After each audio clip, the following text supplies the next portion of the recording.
Bonjour Guy. Bonjour Cécile, bonjour Patrick, bonjour à tous. Bon Guy, question, est-ce que tout va bien ce matin? Votre ordinateur fonctionne, votre imprimante ne manque pas d'encre, vous avez du Wi-Fi, vous n'avez pas fait de malaise vagal pendant la nuit, ça va? Oui, tout allait bien jusqu'à cet instant. Vous venez de me saloper mon lancement. Vous savez que c'est pénible pour les auditeurs à qui je voudrais dire restez mes amis, restez, je vous en prie, car malgré les sarcasmes et les lancements laborieux de Patrick Roger, vous savez bien que juste après arrive généralement une chronique sublime. Et c'est particulièrement vrai aujourd'hui, car le thème du jour est passionnant puisqu'il s'agit d'Eric Woerth. Oui, que je vous gâte, mes petits chouchous. Non, évidemment, je sais bien qu'Eric Woerth est aussi passionnant qu'un chef comptable hépatique, mais j'ai lu un article sur lui dans Le Monde et je me sens un peu obligé d'en parler, car ce journal, que dis-je, ce journal, Le Monde est bien plus qu'un journal, c'est une institution, eh bien, cette institution vient de me consacrer quasiment une demi-page et de faire l'éloge de mon spectacle dont il rappelle qu'il a été prolongé jusqu'à fin mai au Théâtre des Mathurins et qu'il reste des places que pour les week-ends des 14 et 21 mai. Alors dépêchez-vous. Non, sérieusement, vous imaginez ma fierté. Un article élogieux dans Le Monde dont je suis un acheteur historique. Oui, je dis bien acheteur, pas lecteur, parce que j'ai longtemps fait partie de ceux qui achètent Le Monde pour faire genre, mais le lisent pas. Vous savez, les gars, à l'entrée des avions, qui prennent Le Monde en le mettant en évidence pour se la péter quand ils passent devant l'hôtesse. Bon, moi, au lycée, déjà, je l'achetais pour impressionner les filles, mais en dessous, dans le pli du journal, je cachais, lui, le magazine de l'homme moderne. Lui, ça vous rappelle des souvenirs, Patrick? Lui, vous vous rappelez? C'est le magazine de chevet de votre adolescence. C'est un peu votre oui, c'est votre lecture initiatique.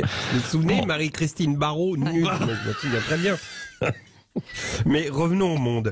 Vous comprenez qu'à partir du moment où Le Monde me couvre d'éloges, je me sens obligé d'élever le niveau de cette chronique. Et voilà pourquoi dorénavant, fini les blagues salaces sur les week-ends, sur vos week-ends, Patrick, et les anecdotes croustillantes du Crazy Body de Chaville. Tout ça, c'est fini. Venons-en à Eric Woerth, dont on apprend que la Cour de justice de la République a enfin clos l'enquête le visant concernant les soupçons de concussion dont on le soupçonne dans l'affaire Bernard Tapie. Ça veut pas dire qu'il est blanchi, mais que l'enquête est terminée. L'enquête, c'est une affaire de 2008, mais elle est enfin terminée, donc quelques jours après qu'il ait abandonné Valérie Pécresse en race campagne pour se rallier à Emmanuel Macron. Une coïncidence, sans doute. Je ne sais pas pourquoi, ça sent le non-lieu à plein nez, cette affaire. D'ailleurs, toute la vie d'Eric Woerth, la vie politique, est une succession de non-lieux. On dirait un personnage de film de Michel Audiard. Vous voyez, on l'imagine attablé entre le Stéphanois, patte de laine, n'a qu'un chasse, avec son costume d'ormeil, ses lunettes aux fines montures d'or, on le surnommerait le commissaire aux comptes, et la lecture de son CV ne déparerait pas celui du Mexicain dans Les Tontons Flingueurs. Écoutez-moi plutôt ce pédigré d'affranchi. Affaire de l'hippodrome de Compiègne, non-lieu.